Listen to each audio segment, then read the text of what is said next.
ஸ்டாலின் உள்ளிட்ட திமுகவினர் சட்டமன்றத்தில் குட்கா எடுத்த வழக்கு ஒத்திவைக்கப்பட்டுள்ளதாக அதிமுக வழக்கறிஞர் இன்பதுரை தெரிவித்துள்ளார்.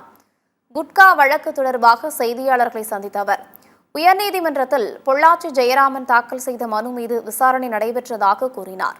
இருதரப்பு வாதங்களையும் கேட்ட நீதிபதிகள் SM சுப்பிரமணியம் மற்றும் குமரப்பன் ஆகியோர் தேதி குறிப்பிடாமல் குட்கா வழக்கை ஒத்திவைத்ததாக இன்பதுரை தெரிவித்தார்.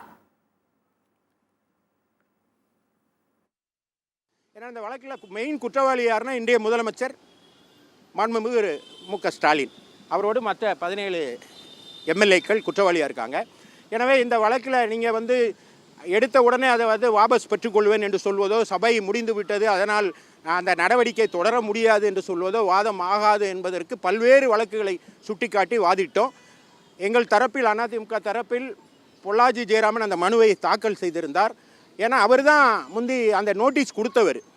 அதனால் அவர் அக்ரீவ்ட் பர்சன்கிறனால அவருடைய பெட்டிஷனில் நாங்கள் என்டர் ஆகி அவருக்காக ஒரு வக்காலத்தை ஃபைல் பண்ணி இந்த வழக்கை நடத்தினோம். தற்போது நீதிமன்றம் இரு தரப்பு வாதங்களையும் கேட்டுக்கொண்டு வழக்கை தீர்ப்புக்காக ஒத்தி